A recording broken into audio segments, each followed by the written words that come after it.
নমস্কার বন্ধুরা, কেমন আছেন সবাই? আমি রিঙ্কু শখের রান্নাঘরে আপনাকে সবার নিমন্ত্রণ। আজকে শুভ পঞ্চমী। আমার গুরুজনকে জানাই আমার প্রণাম, আর ছোট করে জানাই অনেক অনেক শুভেচ্ছা। আর এই কয়দিন বাঙালির ঘরে চলবো নিরামিষ, প্রত্যেকটা বাঙালির ঘরে। তাই আজকে কি খামো, কালকে কি খামো, সেই চিন্তা হয়ে যায়। তাই শুভ ষষ্ঠী উপলক্ষে আজকে বানাবো ছোলার ডালের ধোকার কারি, নিরামিষ। যেমন সুন্দর দেখতে, বানাতেও সহজ, আর খাইতে তো দারুণ স্বাদ। চলেন তাহলে সহজ রেসিপিটা তাড়াতাড়ি শুরু করে দিই। পুরো ভিডিওটা দেখতে থাকেন, আশা করি আপনাকে খুবই ভালো লাগবে। এখন রান্না করে যাই। ছোলার ডাল দিয়ে ধোকা বানানোর নিগা আগে থেকে আমি 150 গ্রাম ছোলার ডাল, এই দেখেন উষ্ণ গরম জল করে ভিজে রাখছিলাম 4 ঘন্টা আগে। ফুইলা কত বড় বড় হয়ে গেছে, ভালো করে ধুয়ে পরিষ্কারও করে নিছি। এবারে ডালটারে নিপাস করে পাটার মধ্যে বাইটে নেবো। ডাল যখন বাটবেন, ডালে কিন্তু জল দিবেন না, জল ছাড়াই কিন্তু ডালটা বাটতে হবে।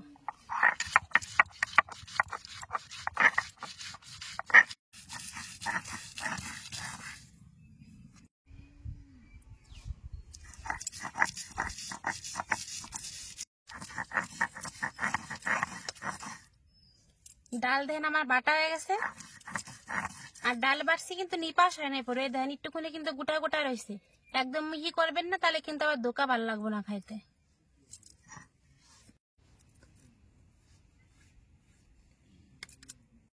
ডাল তো বাটা হয়ে গেছে, ধোকা বানানোর লিগে ডাল বাটা পুরো তৈরি। এবার ডালের সাথে কিছু মশলা দিব, যাতে ধোকাটা খাইতে বেশি স্বাদ হয়। এবার চলেন কি কি মশলা দিই সেটাও আপনাকে একবার দেখায়।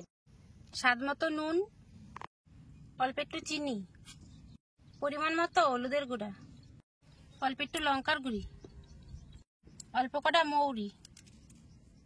ধোকাটা যাতে ভাঙা না যায় তা নিয়ে কিন্তু আমি এই ডালের মধ্যে 1 চামচ ময়দাও দিছি। এবার সবকিছু একসাথে ভালো করে মাখায় নেবো।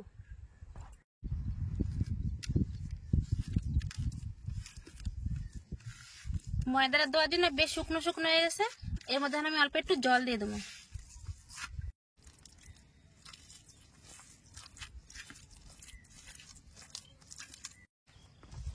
আমার ডালটা সুন্দর করে মাখানো হয়ে গেছে, বেশিটা মাখো মাখো ভাব হয়েছে ডালের। আজকে ধোকাটা আমি এই থালের মধ্যে বানাবো। তার নাকি থালটারে পরিষ্কার করে ধুয়ে নিছি, শুকনো করে নিছি, কিন্তু বিচা থালে দিলে হইব না। কারণ এই থালের মধ্যে আমি সর্ষের তেল ভালো করে মাখায় নেবো।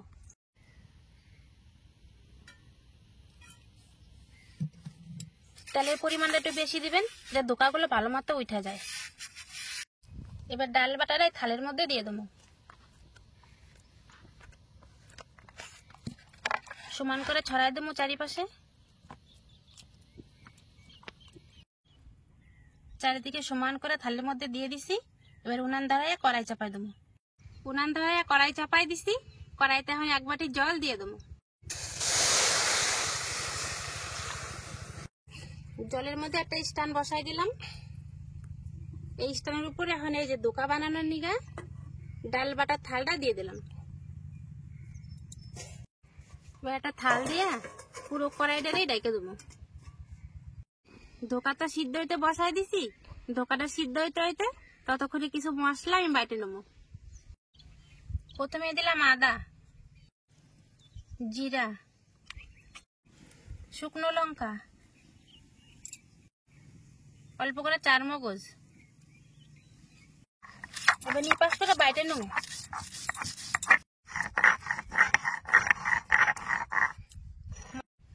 মশলা নিপাস করে বাটা হয়ে গেছে।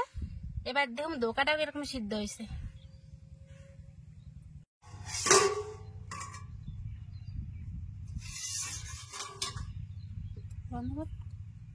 এবার উপরে একটু হাত দিয়ে দেখুন ধোকা সিদ্ধ হয়েছে নাকি। দেখেন হাতে কিন্তু লাগে না, তার মানে ধোকা আমার পুরোপুরি সিদ্ধ হয়ে গেছে। পাশ থেকে দেখেন ছাড়া ছাড়া হয়ে গেছে। এবারে নামাই নেবো। ধোকাটা এখন যথেষ্ট ঠান্ডা হয়ে গেছে, হাত দিয়ে ধরাও যাচ্ছে। এবারে আমি ছুরি দিয়ে ধোকাটা কাটে সুন্দর সুন্দর শেপ দিয়ে নেবো। আমি তো আমার পছন্দ মতো দেওয়া ধরছি, আপনারা আপনাকে পছন্দ মতো শেপ দিয়ে নেবেন।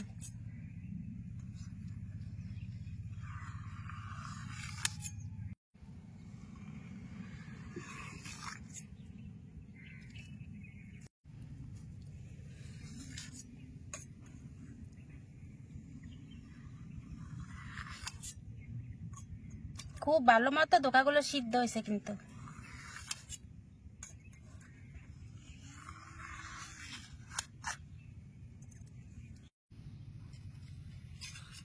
এই দেখেন ছুরি মাথাতে একটু চাপ দিলেই কত সুন্দর, দেখেন ধোকাগুলো উঠে গেল। কত সুন্দর হয়েছে না, পুরো একদম ঠিকঠাকই কিন্তু হয়েছে। আর রংটা দেখেন কত সুন্দর হয়েছে। শুকনো খোলায় এবার দুটো শুকনো মশলা ভেজে নেবো, মৌরি আর জিরা সুন্দর করে ভেজে নেবো গিরানো তাড়াতাড়ি।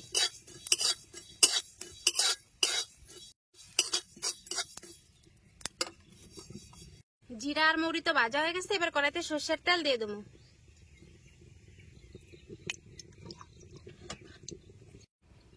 সর্ষের তেলটা দেখেন কত সুন্দর গরম হয়েছে। এবার ধোকাগুলো দিয়ে ভেজে নেবো।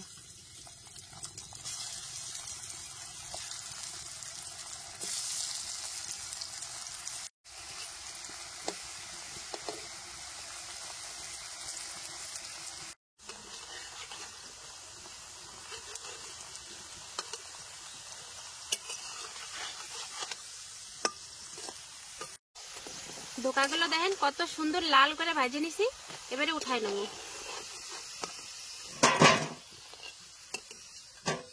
বাকি ধোকাগুলো সব আমি একইভাবে সুন্দর লাল লাল করেই ভেজে নেবো। সব ধোকাগুলো দেখেন আমার একইভাবে ভাজা হয়ে গেছে, এগুলো এবারে নামাই নেবো।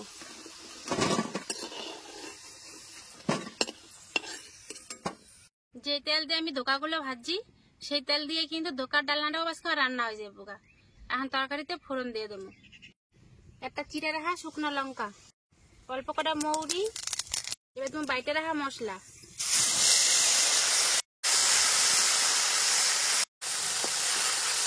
মশলাটা দেখেন একটু সুন্দর তেল ছেড়ে দিছে।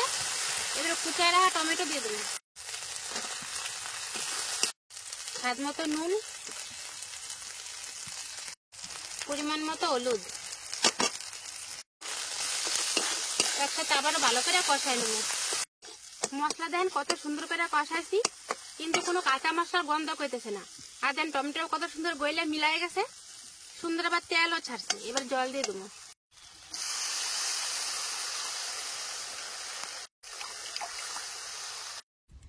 ধোকার ডালনাটা ফুটতে ফুটতে ততক্ষণে যে জিরা আর মৌরি ভাজে রাখছিলাম সেটা সুন্দর করে বাইটে নেবো।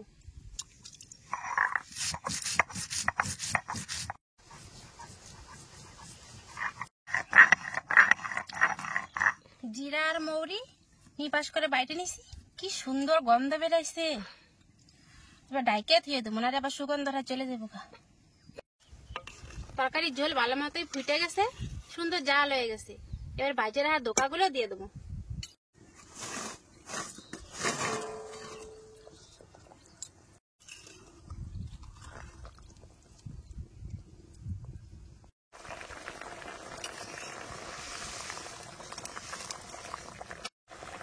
ধোকাগুলো দিয়ে তরকারিটা বেশ ভালো করে জাল করে নিছি। আমার ধোকার ডালনা কিন্তু রেডি হয়ে গেছে। এবারে ভাজা মশলা বাটি রাখছিলাম সেই মশলাটা এবার দিয়ে দেবো।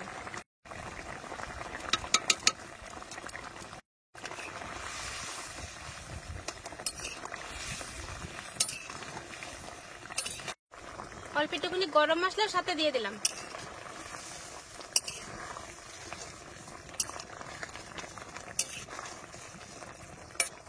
দুই দানা চিনিও দিয়ে দেবো। সবকিছু মশলা উপকরণ দেওয়া হয়ে গেছে। আমার ধোকার ডালনাও রেডি। দেখেন একটাও ধোকার ডালনা কিন্তু ভাইয়াও জানে যেমনটা তেমনই রয়েছে।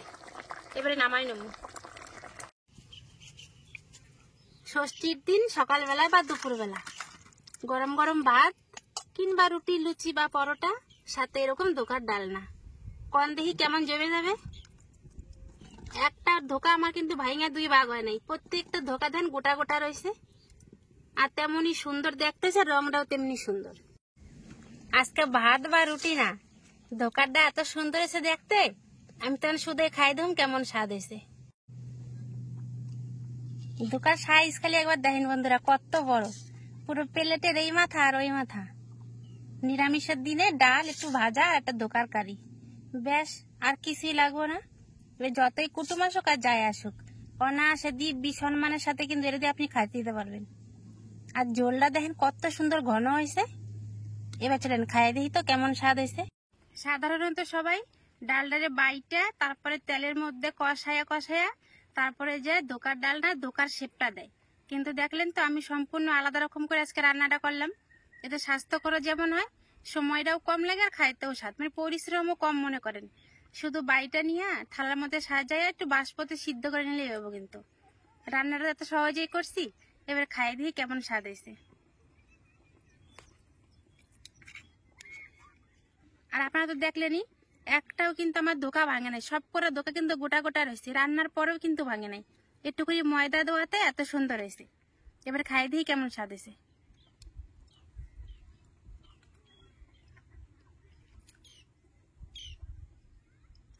দারুণ লাগা দোষা।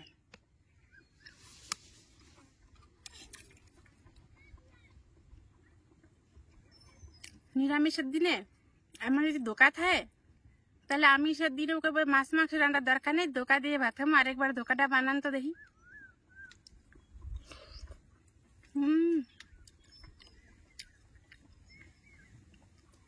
ওই যে করে চার মগজ দিছি না বাইটা, চার মগজের ঘ্রাণে তো তরকারি মম করতেছে।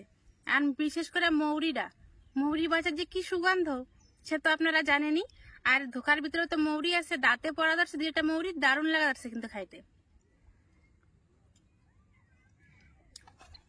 যদি আমার সহজ রেসিপিটা আপনাকে পছন্দ হয়, তাহলে অবশ্যই বাড়িতে একবার এলেও বানাবেন। আর লাইক, কমেন্ট, শেয়ার, সাবস্ক্রাইব করতে যেন ভুলেন না। দেখা হবে পরে একটা ভিডিওতে। ততক্ষণের নিয়ে নমস্কার।